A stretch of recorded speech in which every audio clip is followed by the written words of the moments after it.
dit, je leur rends le témoignage qu'ils ont du zèle avec Dieu, pour Dieu plutôt, mais sans intelligence. Alléluia.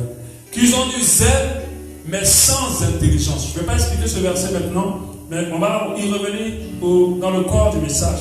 Alléluia. Je pourrais dire en introduction que l'un des problèmes qui gangrènent l'Église et qui crée beaucoup de problèmes au sein de nos assemblées, c'est que les chrétiens, les hommes de Dieu, ont tout spiritualisé au point où l'Église est devenue mystique au lieu d'être spirituelle. Ils ont mis tout dans le spirituel, au point où l'Église a comme l'impression de pratiquer l'occultisme au lieu de pratiquer la spiritualité en tant que telle. Surtout les chrétiens africains, sans s'en rendre compte, ont pris leurs habitudes, leurs traditions qu'ils ont amenées dans l'Église. Pour eux, il n'y a rien sans rien. Et toute la cause et toute chose est obligatoirement spirituelle. Et là, il y a un grave problème par rapport à ça.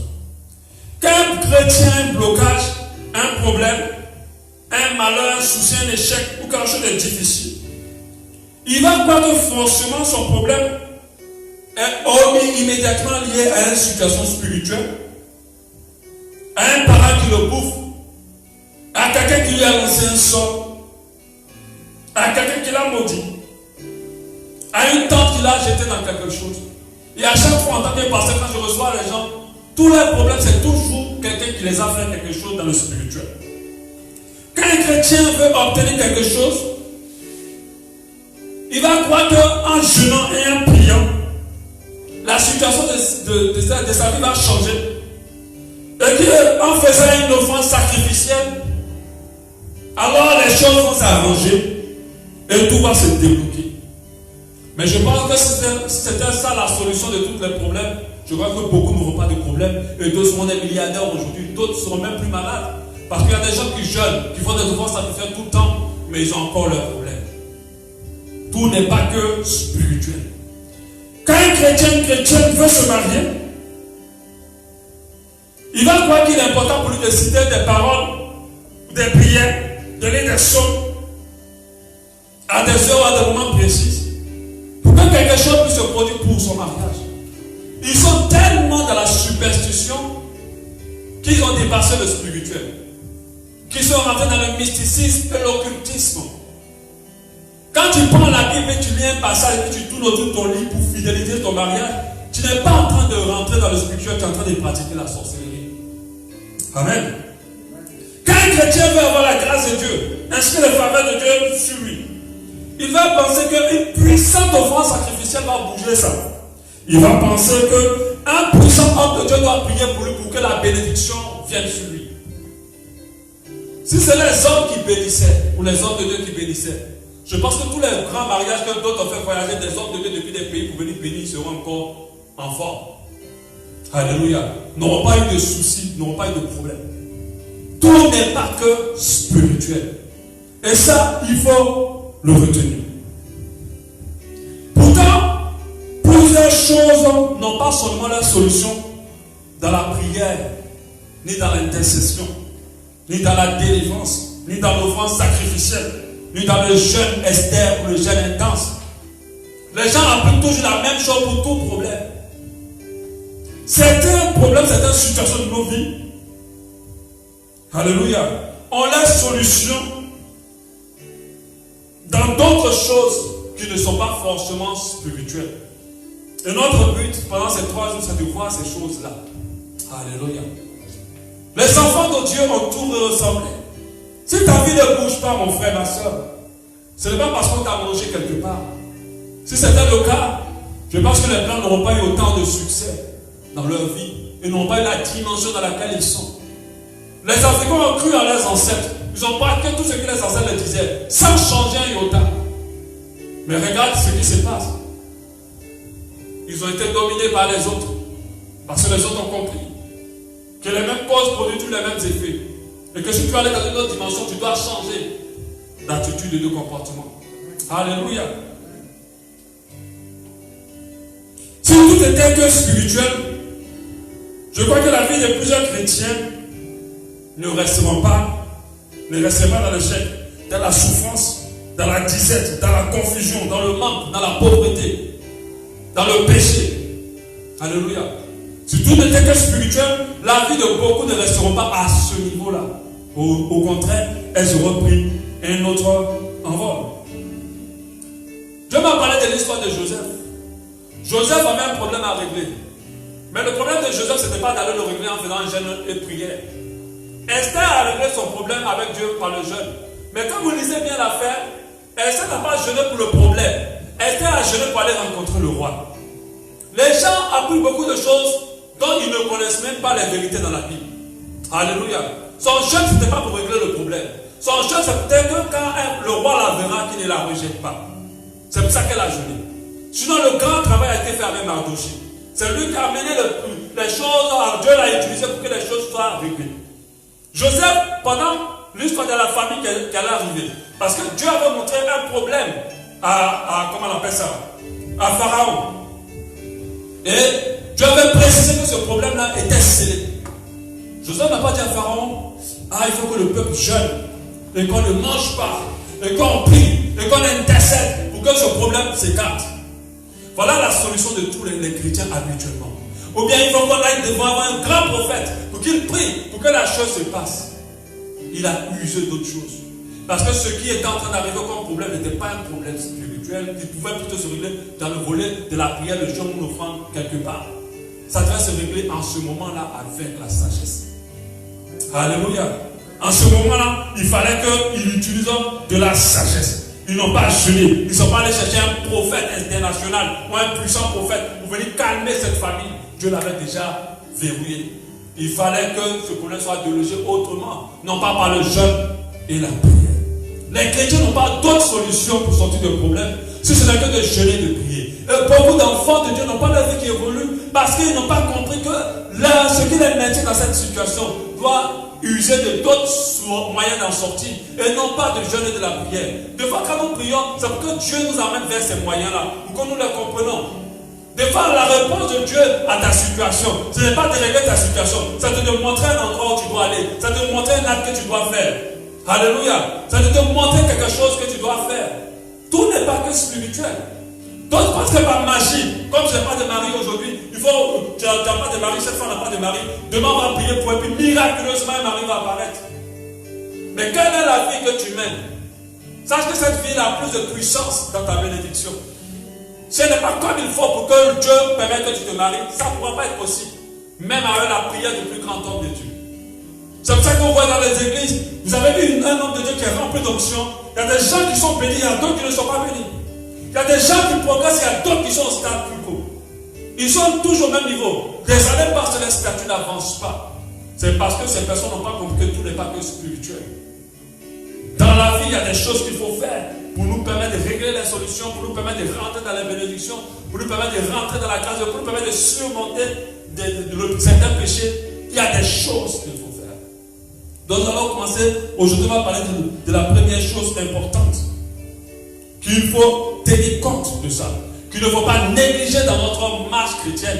Et qui est indispensable pour voir la gloire de Dieu, pour expérimenter beaucoup de choses dans nos vies. Cette chose-là, on l'a bien compris, c'est la sagesse. Alléluia. C'est la sagesse. Si tu n'uses pas de sagesse dans ta vie, il y a beaucoup de choses que tu ne verras pas. Si tu n'uses pas de sagesse dans ta vie, il y a des péchés dans lesquels tu ne vas jamais sortir. Si tu n'uses pas de sagesse dans ta vie, il y a des bénédictions qui ne seront jamais dans ta vie. Peu importe les offranses sacrificielles que tu feras, peu importe les jeûnes et les prières que tu feras, il y a beaucoup de choses qui ne rentreront pas dans ta vie si tu n'uses pas de sagesse. Il y a beaucoup de choses qui ne tiendront pas dans ta vie si tu n'uses pas de sagesse. Quand on est chrétien, ça ne veut pas dire qu'on est bête. Aujourd'hui, les chrétiens d'aujourd'hui ne sont pas intelligents, ils sont bêtes. Ils sont manipulables. Et il y a des hommes de Dieu, des groupes qui participent à leur état de bête. Parce qu'ils font qu'ils dépendent d'eux. Ils leur font croire que c'est moi qui dois prier pour que ta vie puisse changer. Ils leur font croire que c'est toi qui dois donner la recommandation de jeûne de prière ou de telles choses à faire, l'offrande que tu dois faire pour que ta vie de prière change. On a vu récemment cette vidéo de cet homme de Dieu qui menaçait ses fidèles pour dire que Dieu vous a dit de donner la vie pour que vous soyez bénis. Je dis d'accord, c'est bien, quand on donne, elle est bénie. Après, il a commencé à les maudire. maudire.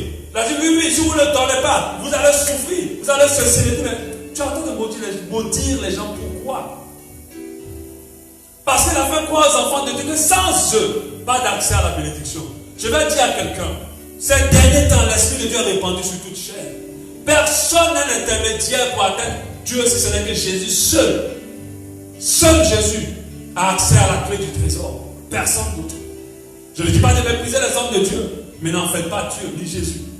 Alléluia. Tout n'est pas que spirituel. J'aimerais dire à quelqu'un ce soir, ta situation mérite un peu de sagesse pour qu'elle puisse changer.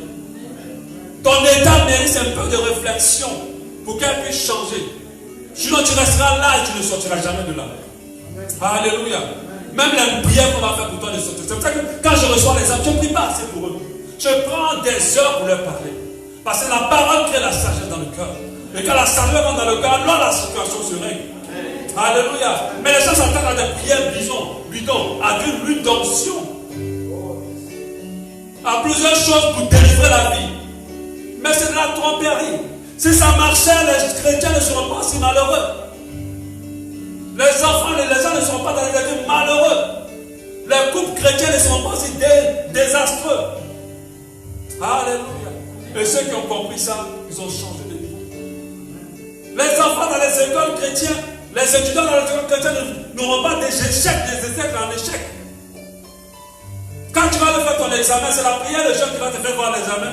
Prie, mais quand tu as fait des prières, tu vas dire, va étudier. Ta sagesse va t'amener à étudier.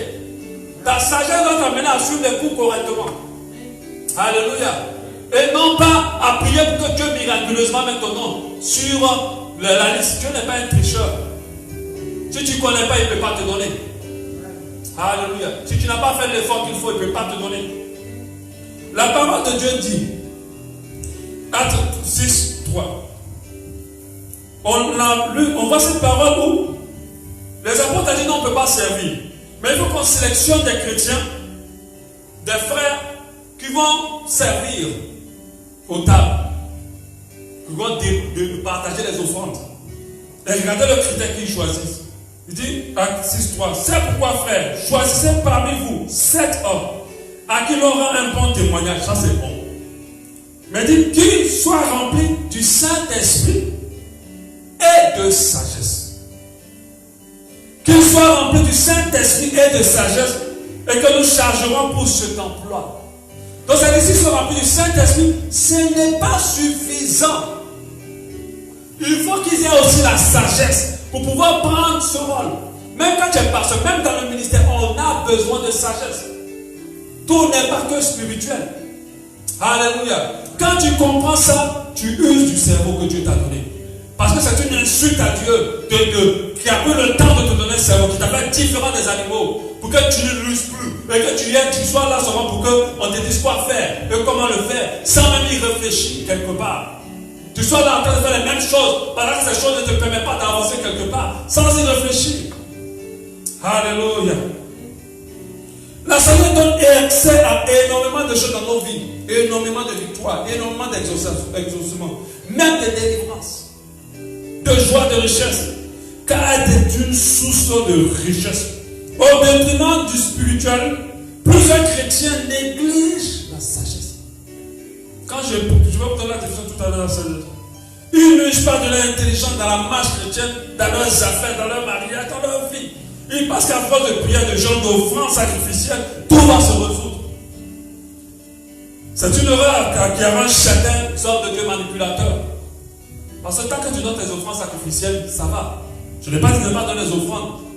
Mais il ne faut pas mettre tes problèmes ou la résolution de tes problèmes ou le changement de tes problèmes sur tes offrandes. Aujourd'hui, dès que quelqu'un a un problème, il attend de chercher une offrande. Ça, c'est l'Ancien Testament.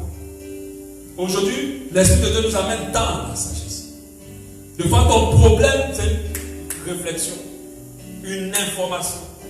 Et Dieu même m'a aidé énormément avec les informations. Quand tu les reçois, tu dis, bon, ok, j'agis maintenant différemment.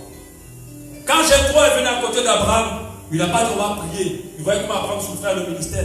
Mais Abraham n'avait pas la sagesse. Il allait mourir. Pas Moïse, Abraham, Moïse, pardon. Il n'avait pas la sagesse. Il allait mourir quelque part. Je dois te faire des groupes. De tel nom. Forme les plus. Et puis ainsi de suite. Et ça a été pas mal. Alléluia. Mais ils sont en train de dire, je fais le ministère, je fais le ministère, je fais le ministère. C'est comme ça, certains serviteurs sont taclés dans leur ministère. Ils tombent dans l'impudicité parce qu'ils n'ont pas de sagesse. Ils comptent sur l'esprit. Quand la femme de Potiphar est venue vers Joseph, Joseph n'a pas dit, je suis spirituel. La sagesse en ce moment-là, c'était de fuir. La sagesse en ce instant-là, c'était de fuir. Et les gens qui ne sont pas sages ne font que tomber, se tromper. Leur vie se durcisse. Ils n'avancent pas. Parce qu'ils ne tirent pas les leçons des erreurs. Ils pensent qu'à force de prière, d'offrande sacrificielle, tout va s'arranger. Mais rien ne peut s'arranger comme ça. Si Joseph restait là pour intercéder, pour dire, moi j'ai l'Esprit de Dieu, tu ne peux rien me faire. Mais il allait tomber dans l'impudicité. Et il allait rater sa destinée. Vous savez, l'impudicité là, on peut le faire à tout le monde. Mais il y a des personnes qu'on ne peut pas faire avec eux. Parce que parmi tous les gens qui se baladent pour les filles et les hommes, il y a des gens qui aspirent les destinées. Tu couches avec cette personne en direct, ta destinée est barrée. Alléluia. Il faut faire très attention. Romains 10:2. L'apôtre Paul dit, je leur rends le témoignage qui ont du zèle pour Dieu. Donc ils sont spirituels pour Dieu, mais sans intelligence, sans sagesse. Ils sont zélés pour Dieu, ils font beaucoup de choses pour Dieu, mais sans intelligence. Est-ce que vous connaissez, je n'ai pas fait le combat de boxe, mais est-ce que vous savez que le combat de boxe, ce n'est pas la force qui donne la victoire? Ce n'est pas que la force. Moi, j'ai vu des combats où un petit a frappé un grand qui était plus fort. Parce que pendant le grand était agité, lui calculait. Il sait que s'il lève sa main, les boîtes sont libres. Alléluia. Peut-être qu'il est en train de foncer dans le tas, lui, un coup, le gars est par terre. Parce qu'il n'utilise pas seulement de sa force. Parce que notre force, c'est le Saint-Esprit. Mais il utilise aussi son mind, son intelligence. Il réfléchit. Alléluia. Donc il va gagner le combat pas parce qu'il est plus fort, mais c'est parce qu'en plus de la petite force qu'il a, il y a mis l'intelligence. C'est comme ça que beaucoup de chrétiens sont vaincus. Eux sont dans les échecs en échec. Parce qu'ils sont en train de faire les choses parce qu'ils jeûnent, ils prient. Après, ils sont frustrés dans leur foi. Parce qu'ils se sont dit, à force de jeûner et de prier, les choses vont changer. Et les choses ne changent pas. Alléluia. Les choses n'évoluent pas. Amen. Donc, il ne peut pas résumer toi la prière. Il faut user de sagesse. Il faut user de la sagesse qui vient de Dieu. Il faut user. C'est quoi la sagesse? Sagesse, ça veut dire Sophia en grec. J'aime bien la définition que j'ai trouvée dans le dictionnaire. Le dictionnaire définit la sagesse comme étant un concept utilisé pour qualifier le comportement d'un individu souvent conforme à une éthique qui allie la conscience de soi et des autres, la tempérance, la prudence, la sincérité et le discernement, la justice s'appuyant sur un savoir raisonné. Pour dire en quelque sorte, c'est la capacité de savoir quoi faire, quand faire, au moment il faut le faire, comment le faire. Alléluia. C'est la capacité. C'est cette capacité-là. Et pour savoir, il faut réfléchir. Il faut réfléchir. Tu te lèves le matin, tu ne te sens pas bien, et puis tu te lèves là, tu dis, bon, ça, c'est une attaque. Il faut que je prie pour me sentir mieux. Mais en fait, peut-être que tu n'as pas bu de l'eau. Bois de l'eau. Quelque chose, mais tu as mangé, tu n'as pas bu de l'eau. Bois juste l'eau. Ou bien, ne sors pas, je sais, il faut te reposer. Mais quand vous êtes chrétiens, dès qu'ils ont la migraine, ils voient une attaque. Non, repose-toi. En fait, la sœur va te dire, mais ce temps-ci-là, tu n'as pas dormi beaucoup. Aujourd'hui, là, ne sors pas, dors. C'est la sagesse. Tu reçois, tu te reposes, le lendemain, tu es en forme. Alléluia. C'est la sagesse. Au lieu que tu vas te lever même au nom de Jésus, vous qui m'attaquez, je vous déracine, je vous tue. Et des fois, quand j'écoute le problème de certaines personnes, je dis, mais, j'ai écouté le problème de quelqu'un aujourd'hui qui me disait, le gars là, il est en train de, je ne comprends pas, il a changé, il est devenu bizarre. Et je pense que c'est ses hommes qui l'envoûtent. Et ce n'est pas ses hommes. Ton comportement, regarde-le. Regarde-le. Je dis, quand un esprit, c'est toi qui as tout gâté. Ce n'est pas lui. Tu ne t'es pas comporté comme il fallait. Alors les retombées, comme Mahomet le dit, sont là. Alléluia. Tu vois les retombées, c'est là. Amen. Donc il ne faut pas parler de quel homme a mangé. On a les sorciers, les pauvres. Des fois, ils ne font rien. Ils n'ont même rien fait. Les sorciers, aujourd'hui, il n'y a même plus candidat. Il n'y en a plus. Il n'y en a plus. Il y a chômage chez eux là-bas. Les pauvres, ils ont tout pris. Quand tu enchaînes les formations, tu ne demandes pas. Mais observe ta vie. Quand tu es sage, tu apprends l'observation. Tu apprends la réflexion. Quand la Bible dit examinez-vous, Tu n'as pas à t'examiner. Au lieu de toujours chercher le problème ailleurs, la majorité des choses qui t'arrivent dépendent de toi. Alléluia. La grande majorité des choses qui t'arrivent dépendent de toi. Si tu uses de sagesse, tu sauras là où il y a le problème, mais tu vas le régler. Alléluia. Amen.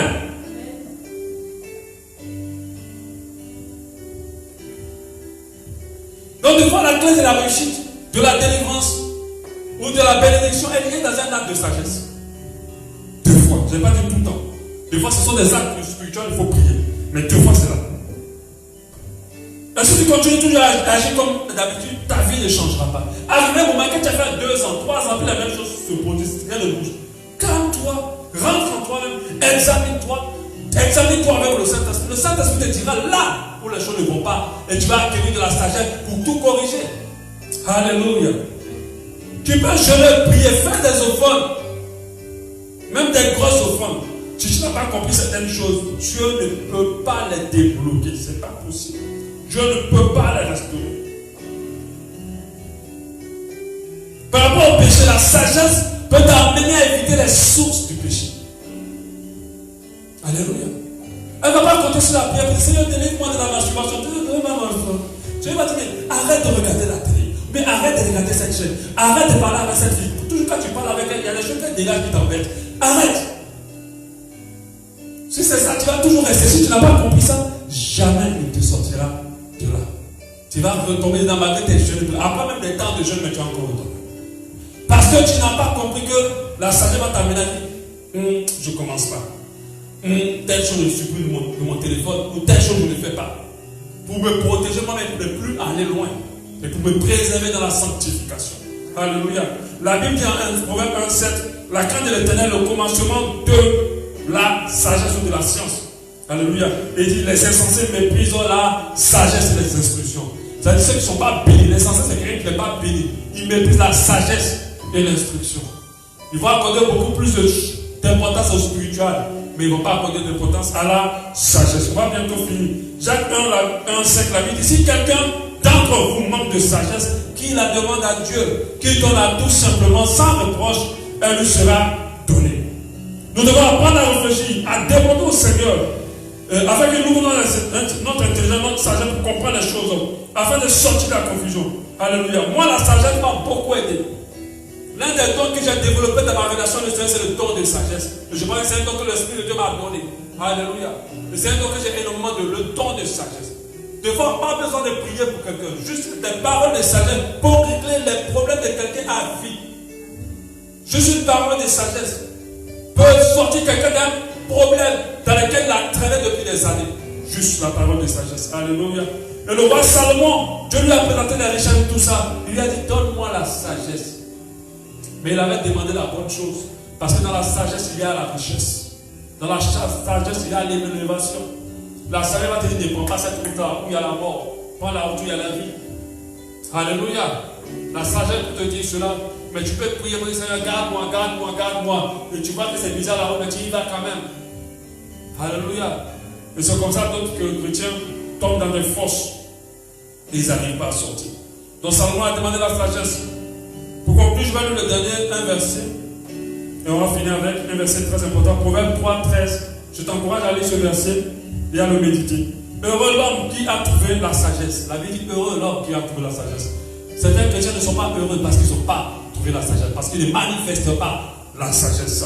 Et l'homme qui possède l'intelligence. La Bible dit au verset 14. Car le gain qu'elle procure est préférable à l'argent. La Bible met la sagesse au-dessus de l'argent. Alléluia. Et dit que la sagesse donne un gain. Et le profit qu'on en tire vaut mieux que de l'or. Et au verset 15. Elle est plus précieuse que les perles. Elle a plus de valeur que tous les objets de prix. Dans sa droite, une longue vie. La sagesse te donne une longue vie. On dit dans la droite de la sagesse, il y a une longue vie. Alléluia. Il y a une longue vie. Dans sa gauche, la richesse et la gloire.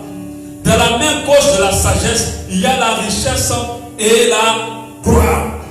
Ces voies sont des voies agréables. Et tous ces sentiers sont paisibles. C'est-à-dire que quand tu rentres dans la dimension de la sagesse, les sentiers de la sagesse sont paisibles.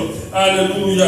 Elle est un arbre de vie pour ceux qui la saisissent et ceux qui la possèdent sont heureux. C'est par la sagesse que l'Éternel a fondé la terre. C'est par l'intelligence qu'il a fermé les cieux. Au verset 20, c'est par la science que les abîmes se sont ouverts et que les nuages distillent la rosée. Quand tu vas dans les profondeurs de la définition de la sagesse c'est Jésus. Alléluia. Et elle nous donne longue vie, elle nous donne bénédiction et gloire. Et le problème, c'est que les gens du monde usent de sagesse. Les chrétiens ont tous spiritualisé. Au point où leurs vies sont bloquées malgré qu'ils ont Jésus. Leurs vies sont difficiles malgré qu'ils ont Jésus. Ils passent dans des scandales malgré qu'ils ont des Jésus. Et des scandales comme la Bible ne se trouve même pas au milieu des païens. Des bénédictions que les païens ont et qu'ils n'ont pas. Parce qu'ils n'ont pas la sagesse. Celui qui applique la sagesse, on a dit qu'elle a une longue vie dans une main. Et elle a la gloire et la bénédiction dans une autre main. Alléluia. Cette personne va rentrer dans des dimensions de bénédiction. Elle va être bénie. Elle va expérimenter beaucoup de choses. Ce que j'ai vu ici, avec la critique gabonaise, beaucoup d'enfants de Dieu manquent de sagesse. Ils ne savent pas discerner les choses de Dieu. Ils ne savent pas avoir les regards de Dieu. Ils mettent tout dans le spirituel. Ils accordent de la valeur aux choses spirituelles qu'aux choses sages. Alléluia. Et ils sont dans une dimension où il y a beaucoup de choses dans lesquelles ils n'acceptent pas. Et ils ont comme l'impression que leur vie est plus compliquée. Et ils finissent par être confus, ou confondus, ou blessés, frustrés. Parce que c'est dit que Dieu, mais j'ai jeûné, j'ai prié, j'ai donné une offrande sacrificielle. Mais ma vie ne bouge pas. Alléluia. J'aimerais dire à quelqu'un ce soir, descends au niveau de la sagesse. Tout ce qui t'arrive n'est pas que spirituel. Alléluia. Si tu descends à ce niveau, je pense que tu vas commencer à rentrer dans ce que Dieu a prévu pour toi. Et tu vas expérimenter des choses extraordinaires dans ta vie au nom de Jésus-Christ de Nazareth. Demain, on va voir un autre élément. Je ne le dis pas. Alléluia. Là, pour que vous soyez connectés et que vous soyez là pour écouter. On va reprendre ce chant de bénédiction. Dieu te bénit. Alléluia. Et on va finir avec ça. Dieu te